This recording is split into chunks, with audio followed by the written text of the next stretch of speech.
Aku bukan pendaki sejati. Sebenarnya, aku lebih suka liburan yang melibatkan kasur empuk dan makanan enak daripada harus ngos-ngosan naik gunung. Tapi entah kenapa, saat Jaka mengajakku mendaki Gunung Lawu, aku malah mengiyakan tanpa berpikir panjang. Kapan lagi, bro? Lawu itu legendaris, mistis, banyak cerita horornya. Jaka berseru dengan semangat, sementara aku cuma bisa menyesal dalam hati. Aku ikut. Rian, yang selalu sok tahu soal hal mistis, langsung setuju. Kalau ada yang bawa makanan enak, aku juga ikut. Andi menimpali. Begitulah dalam waktu singkat, tim pendaki kami terbentuk. Aku, Jaka si pemberani tapi ceroboh, Rian si pengamat hal-hal mistis, dan Andi si pemakan segala. Sebuah kombinasi yang terdengar lebih cocok untuk acara komedi daripada pendakian serius.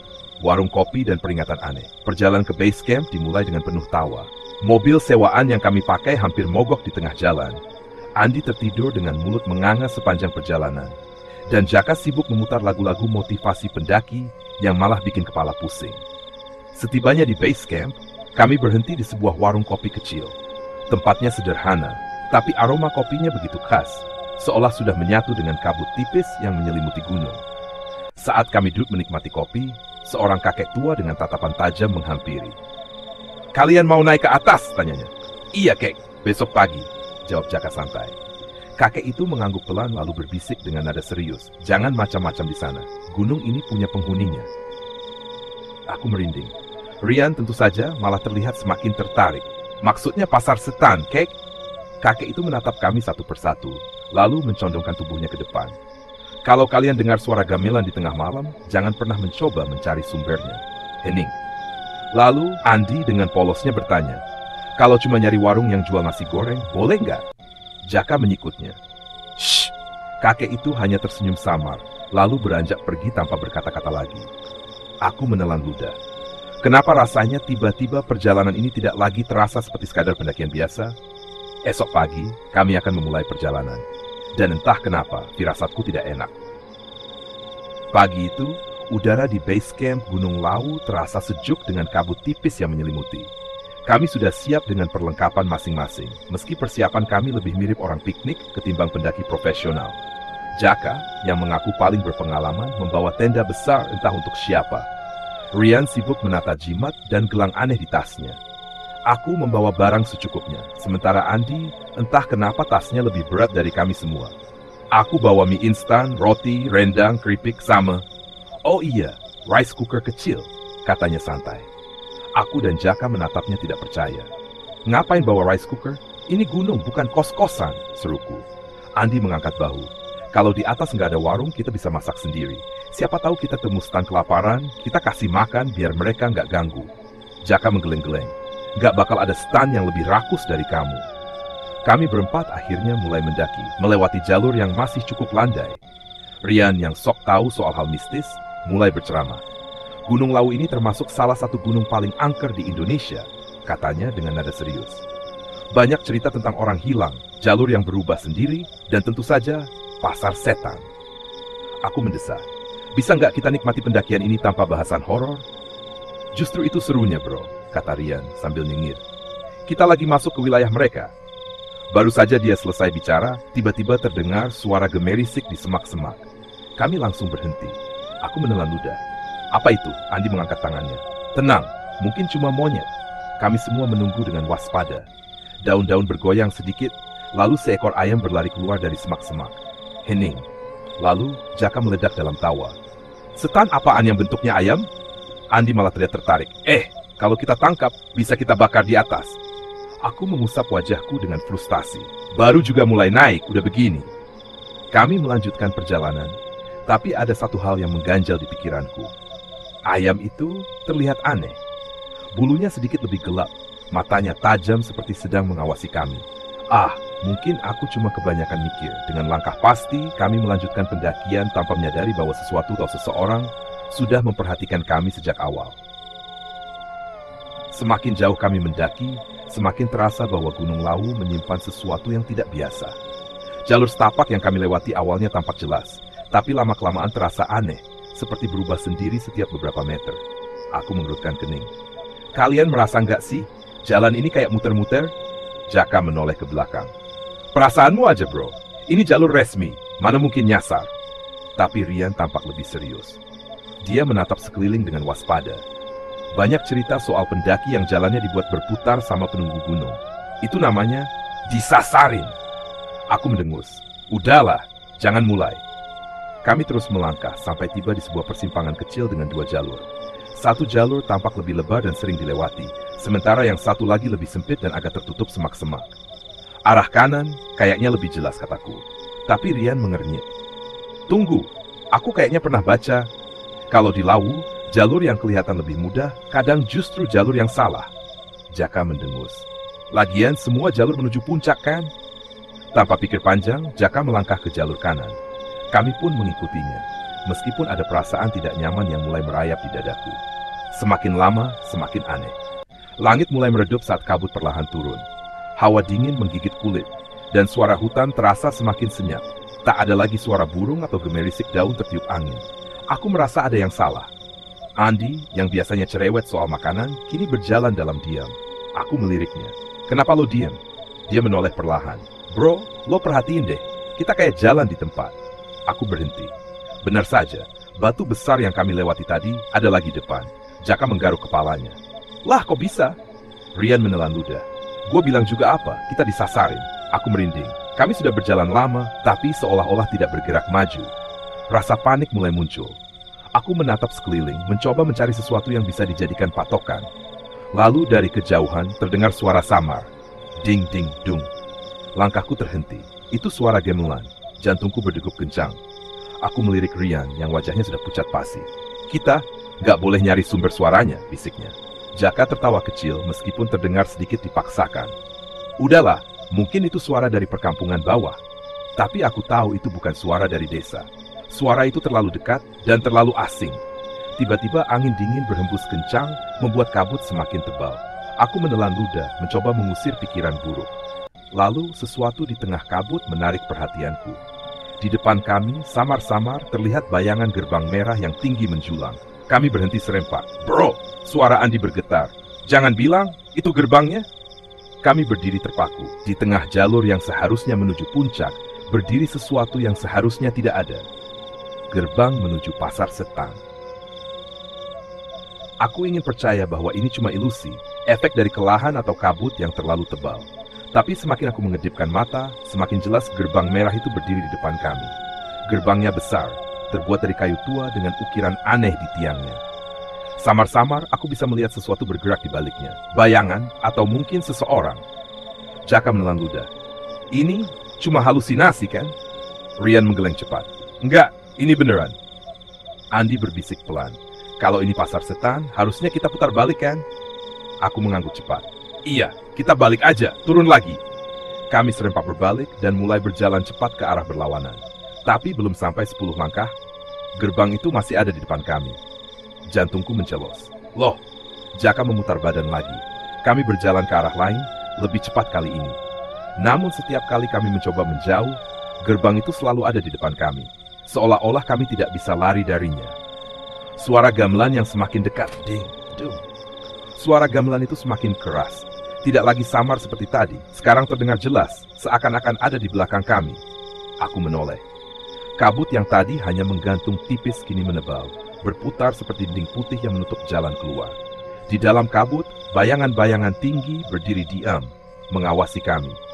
Aku bisa merasakan bulu kuduku berdiri. Jaka mencoba tetap tenang. Oke, mungkin kita bisa diam di sini, tunggu kabutnya hilang terus. Sebuah suara lain terdengar. Kali ini bukan gamelan, tapi suara seorang perempuan, pelan, lirik, memanggil nama kami satu persatu. Aku membeku. Itu bukan suara teman kami, itu suara yang asing, tapi terasa akrab. Dan yang lebih mengerikan lagi, aku merasa aku harus menjawabnya. Andi menggigit bibir. Jangan jawab bro, jangan noleh. Aku menahan napas, tapi suaranya semakin dekat. Kalian datang untuk berbelanja kan? Kami saling pandang. Tak ada yang berani bicara. Tiba-tiba gerbang merah itu terbuka sedikit mengundang kami masuk. Di baliknya terlihat cahaya aneh, terang tapi tidak menyilaukan. Dan di dalam cahaya itu aku bisa melihat sesuatu yang tidak seharusnya ada. Jaka mencengkram lenganku. Bro, ini nyata. Kita harus keluar dari sini. Aku mengangguk. Tapi bagaimana caranya kalau gerbang ini terus mengikuti kami? Dan bagaimana kalau... kami sudah masuk tanpa sadar. Aku menutup mata, menarik napas dalam-dalam, dan berbisik. Ini nggak nyata, ini cuma halusinasi. Ini cuma... Bro, suara Jaka terdengar gemetar di sampingku. Kalau ini nggak nyata, kenapa kita semua bisa lihat hal yang sama? Aku membuka mata lagi. Gerbang merah itu masih ada, bahkan terlihat lebih jelas sekarang. Cahaya aneh dari dalamnya menyorot kabut di sekitar kami, menciptakan siluet bayangan-bayangan yang berdiri di baliknya. Dan suara perempuan tadi masih berbisik di telingaku. Masuklah, kalian sudah sampai di sini. Kalian datang untuk berbelanja kan? Jaka mundur selangkah. Kita nggak mau belanja apa-apa. Tiba-tiba sesuatu jatuh di depan kaki kami. Gelepak! Aku terlonjak kaget. Sebuah kantong kain berwarna hitam kini tergeletak di tanah, seolah dilempar dari dalam gerbang. Tali ikatnya perlahan terlepas sendiri, dan sesuatu yang sangat tidak masuk akal keluar dari dalamnya. Tanganku gemetar saat melihat isinya. Baju kami, sepatu kami, tas kami. Tapi semua itu dalam kondisi lusuh, kotor, dan berdebu seolah sudah ditinggalkan selama bertahun-tahun. Aku menoleh ke Jaka. Wajahnya sudah pucat pasi. Bron tak terdengar, ini barang kita. Andi, yang biasanya santai dalam segala situasi, kali ini terduduk lemas. Ini gak mungkin, kita baru naik tadi pagi. Ryan berusaha tetap tenang. Oke, bisa aja ini cuma trik. Tapi sebelum dia bisa menyelesaikan kalimatnya, gerbang itu bergerak. Perlahan, gerbang itu terbuka semakin lebar. Dari dalamnya muncul siluet-siluet yang semakin jelas. Dan saat aku melihat mereka, aku merasa jantungku berhenti berdetak. Pasar itu nyata. Di dalamnya aku melihat deretan kios-kios tua dengan barang-barang aneh yang dijajakan di atas meja kayu. Ada perhiasan berkarat, botol-botol berisi cairan hitam, dan makanan yang terlihat lezat, tapi memiliki warna yang tidak biasa. Para penjualnya bukan manusia biasa. Ada yang berwujud seperti bayangan tanpa wajah. Ada yang berjubah hitam dengan tangan yang terlalu panjang. Ada juga yang tampak seperti manusia, tapi dengan senyum yang terlalu lebar dan mata yang tidak pernah berkedip. Semua mata mereka tertuju pada kami. Aku menelan ludah. Bro, kita harus keluar dari sini. Tapi sebelum ada yang sempat bergerak, suara perempuan itu kembali terdengar. Kalian sudah masuk. Aku membeku. Kalian sudah menjadi bagian dari pasar ini. Lalu, tiba-tiba saya di tanganku sudah ada sesuatu. Sebuah kantong kecil berisi koin-koin emas tua. Dan di depan kami, para pedagang mulai tersenyum. Seolah mereka tahu, kami akan segera bertransaksi. Aku berdiri kaku, menatap kantong kecil berisi koin emas di tanganku. Aku tidak tahu dari mana benda ini datang. Yang jelas, aku tidak mengambilnya. Di depanku, para pedagang aneh itu masih tersenyum. Senyum mereka terlalu lebar, terlalu dipaksakan, seolah bukan sesuatu yang alami. Mata mereka menatap kami penuh harapan. Atau mungkin lebih tepatnya, lapar. Andi, yang biasanya lebih peduli soal makanan daripada hal mistis, kini terlihat lebih pucat daripada bubur tanpa garam. Bro, kita nggak ada yang mau beli apa-apa kan? Jaka menelan ludah. Jelas enggak. Ryan menatap koin emas di tangannya. Tapi kalau kita udah pegang ini, berarti kita harus beli sesuatu? Aku ingin membantah, tapi sebelum sempat bicara, seorang pedagang melangkah maju. Tubuhnya tinggi kurus dengan jubah hitam yang menjuntai ke tanah. Wajahnya nyaris tak terlihat dari balik kerudung, tapi aku bisa merasakan sepasang mata tajam mengamati kami. Dia mengangkat tangannya. Jemarinya panjang, terlalu panjang untuk ukuran manusia. Dengan gerakan perlahan, dia menunjuk sesuatu di meja kayunya. Sebuah cermin kecil. Aku menelan ludah. Cermin itu tampak biasa saja, dengan bingkai kayu tua yang mulai lapuk. Tapi saat aku menatap permukaannya, aku melihat sesuatu yang tidak seharusnya ada. Bayanganku tersenyum. Bukan senyum biasa, tapi senyum yang terasa bukan milikku. Aku merinding seketika. Kita harus pergi. Tapi si pedagang jubah hitam itu tidak bergeming. Ia tetap menunjuk cermin itu, seolah berkata, ambil, ini milikmu. Suara gamelan kembali berdentang. Di belakang kami, suara gamelan kembali terdengar. Kali ini lebih cepat, lebih riuh. Seperti tanda bahwa sesuatu akan segera dimulai. Ryan mencengkram lenganku. Bro, kita harus keluar dari sini sekarang. Aku mengangguk, balik badan, jalan mundur pelan-pelan. Jangan lihat siapapun. Kami mulai melangkah mundur. Para pedagang masih tersenyum. Tapi kini beberapa dari mereka mulai bergerak, mengikuti langkah kami perlahan. Aku menahan napas.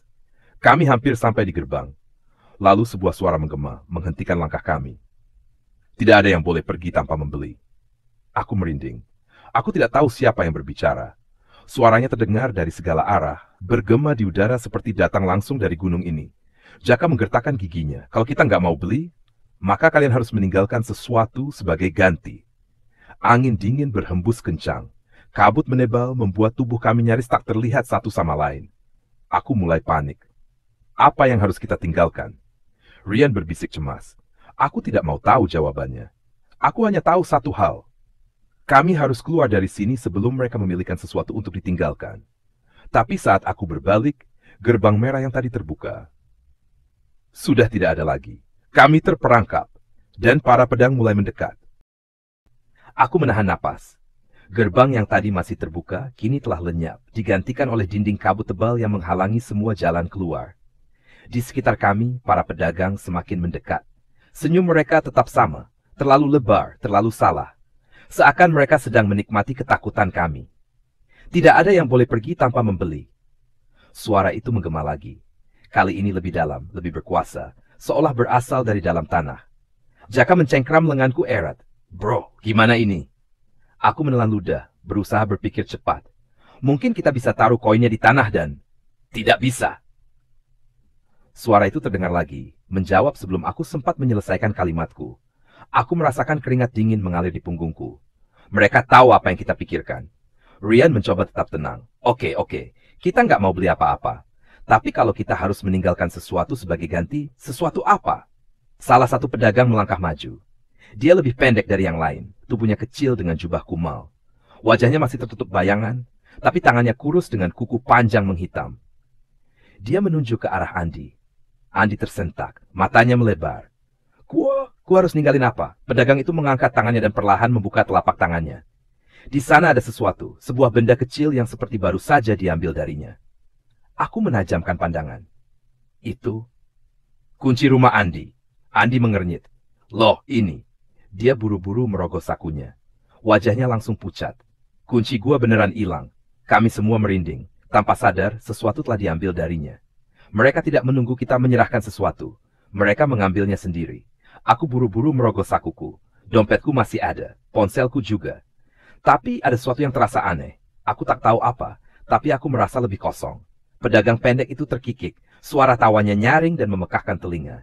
Ia melangkah mundur ke kegelapan, membawa kunci Andi bersamanya. Ryan meneguk ludah. Apa mereka udah puas? Seolah menjawab, suara gemelan yang tadi berdentang riuh mulai melambat. Pedagang-pedagang lain juga mulai mundur, menghilang ke dalam kios-kios mereka. Dan di depan kami, gerbang merah itu kembali muncul. Jaka langsung menarik tanganku. Jangan pikir panjang. Jalan. Kami bergegas menuju gerbang. Kali ini tak ada yang menghalangi kami. Saat langkah terakhir melewati ambang pintu, hawa dingin yang tadi menusuk langsung menghilang. Kami berada di jalur pendakian lagi. Tidak ada gerbang, tidak ada pasar. Hanya pepohonan dan jalan setapak yang sama seperti sebelumnya. Aku terengah-engah, berusaha memahami apa yang baru saja terjadi. Andi memeriksa saku jaketnya sekali lagi. Kunci gua beneran hilang. Kami terdiam. Ryan menatap kami satu persatu. Kalian ngerasa ada yang hilang nggak?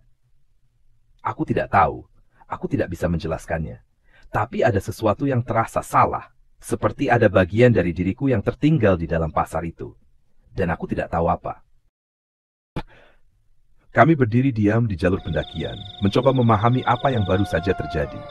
Pasar setan telah menghilang. Tidak ada jejak gerbang merah, tidak ada suara gamelan. Tapi rasa dingin masih menggantung di udara, seolah sesuatu dari sana masih mengawasi kami. Andi masih meraba sakunya dengan panik. Kunci rumah gue hilang, beneran hilang. Jaka menepuk pundaknya. Udah, yang penting kita selamat. Aku mengangguk, meski di dalam hati aku tidak yakin. Ada sesuatu yang terasa salah. Ryan memecah keheningan. Tapi kita nggak salah hitung kan? Aku mengernyit. Maksudnya? Dia menelan ludah. Kita berempat kan? Aku langsung menoleh ke sekeliling. Kami berdiri dalam formasi lingkaran. Aku, Jaka, Ryan, dan aku merasakan bulu kuduku berdiri. Andi tidak ada. Aku tidak mendengar dia berjalan pergi. Tidak ada suara langkah kaki. Tidak ada yang berubah. Tapi dia sudah tidak ada. Jaka berteriak. Sunyi. Tidak ada jawaban. Ryan berbalik ke arah jalan setapak. Matanya liar mencari. Aku merasa perutku mual. Gue juga yakin. Tapi kemana dia? Aku menatap tanah, mencari jejak kaki. Tapi jalur ini tampak sama seperti sebelumnya. Tidak ada bekas langkah Andi. Jaka mundur selangkah, wajahnya pucat pasi. Jangan bilang, dia masih di sana. Aku menoleh ke arah di mana gerbang merah tadi berdiri. Sekarang hanya ada pepohonan gelap dan kabut tipis. Aku ingin berkata, tidak mungkin. Tapi dalam hati aku tahu jawabannya. Andi tidak pernah keluar dari pasar setan. Dan yang lebih mengerikan lagi, kami tidak menyadarinya. Andi! Jaka berteriak lagi, suaranya menggema di antara pepohonan. Tapi tetap sunyi. Tidak ada suara langkah, tidak ada jawaban. Seolah Andi tidak pernah ada bersama kami sejak awal. Aku memegang kepala, mencoba berpikir jernih. Kita nggak bisa tinggal di sini. Kita harus cari dia. Rian mengangguk cepat. Tapi kemana? Pasar setan tadi udah hilang. Aku menoleh ke jalan setapak yang baru saja kami lalui. Kabut masih bergelung di sana, menggantung seperti tirai tipis yang menutupi sesuatu di dalamnya. Jaka menggertakkan giginya. Kalau dia masih di sana, kita harus balik. Aku merinding mendengar kata-kata itu. Balik ke tempat itu? Pikiran itu saja sudah cukup membuat kepalaku berdenyut hebat. Tapi ini Andi, teman kami. Kami tidak bisa meninggalkannya begitu saja. Aku menarik napas dalam. Oke, tapi kita nggak boleh asal jalan. Kita ikat tangan kita pakai tali, biar nggak ada yang hilang lagi. Jaka dan Rian mengangguk. Kami mengikat tangan satu sama lain menggunakan sutas tali yang ada di tas. Pelan-pelan kami melangkah kembali ke jalur kabut. Suara di antara pepohonan. Langkah pertama masuk ke dalam kabut terasa berat, seperti ada sesuatu yang menarik tubuh kami ke belakang. Suhu turun drastis. Napas kami mulai beruap. Rian berbisik, "Bro, ini nggak enak." Aku tidak menjawab. Aku juga merasakannya. Lalu di tengah kabut, aku mendengar sesuatu. Krik, krik. Langkah kaki. Aku menoleh ke Jaka dan Rian. Mereka juga mendengarnya. Langkah itu terdengar dari depan. Pelan, tapi teratur. Seolah seseorang berjalan ke arah kami. Aku menelan ludah. Andi? Tidak ada jawaban. Tapi langkah itu semakin dekat. Jaka mencengkram tali di tangannya. Bro, kita harus siap lari. Aku mengangguk pelan. Langkah itu semakin dekat. Lalu berhenti tepat di depan kami. Aku mencoba melihat lebih jelas ke dalam kabut. Ada bayangan, seseorang, tapi itu bukan Andi. Aku langsung merasa dingin sampai ke tulang. Sosok itu berdiri diam, tubuhnya samar dalam kabut. Wajahnya tidak terlihat, tapi aku bisa merasakan tatapannya menusuk ke arah kami. Dan saat dia berbicara, suaranya adalah suara Andi. Kenapa kalian balik? Jaka mencengkram lenganku erat. Bro, itu bukan Andi. Aku tahu itu bukan dia. Tapi kenapa aku merasa aku harus menjawab? Dan kenapa aku merasa sesuatu dari pasar itu telah mengikuti kami keluar? Aku berdiri kaku. Dadaku naik turun, mencoba mengatur napas. Sosok itu tetap diam di dalam kabut. Tapi suara yang keluar dari mulutnya, itu suara Andi. Kenapa kalian balik? Jaka mencengkram tali yang mengikat tangan kami bertiga. Aku bisa merasakan tangannya dingin dan gemetar. Rian berbisik, Bro, kita harus lari. Tapi aku malah terpaku. Ada sesuatu yang menahanku. Suara itu, meskipun aku tahu itu bukan Andi, ada bagian dari diriku yang ingin percaya. Aku mencoba berkata, Andi, itu lo kan? Sosok itu diam sejenak. Lalu perlahan dia bergerak selangkah lebih dekat. Aku bisa melihatnya lebih jelas sekarang. Dan aku langsung berharap aku tidak melihatnya. Sosok itu memiliki tubuh seperti manusia, mengenakan jaket dan celana yang mirip dengan yang Andi pakai. Tapi wajahnya gelap. Bukan seperti terkena bayangan, tapi benar-benar kosong, seperti lubang hitam yang menelan semua cahaya. Kenapa kalian balik? Suara itu bertanya lagi. Kali ini terdengar lebih memohon, lebih putus asa. Aku merasakan bulu kuduku berdiri. Ada sesuatu yang salah. Jaka mencengkram lenganku. Kita balik aja. Itu bukan Andi. Tapi sebelum aku sempat melangkah mundur, sosok itu tiba-tiba bergerak. Tidak wajar. Seolah tubuhnya meluncur tanpa benar-benar berjalan. Jaka dan Rian langsung menarikku ke belakang. Kami bertiga mundur dengan panik, napas tersengal. Lalu tiba-tiba, kami semua tersentak. Itu tuh suara Andi. Tapi suara itu datang dari arah yang berbeda. Dari belakang kami. Aku menoleh cepat. Dari balik pepohonan, samar-samar aku bisa melihat seseorang berlari ke arah kami. Andi, aku berteriak. Sosok itu semakin dekat. Dan kali ini, aku bisa melihat wajahnya. Itu benar-benar Andi. Tanpa berpikir panjang, aku dan Jaka langsung menariknya ke dalam lingkaran kami. Andi terengah-engah, wajahnya pucat. Gila, gue kira kalian ninggalin gue. Aku masih bingung. Lo tadi kemana? Lo barusan sih sama kita. Andi menggeleng cepat. Enggak, gue dari tadi terjebak di tempat itu. Gue dengar suara kalian, tapi tiap gue lari ke arah kalian, gue selalu balik ke tempat yang sama. Aku merinding.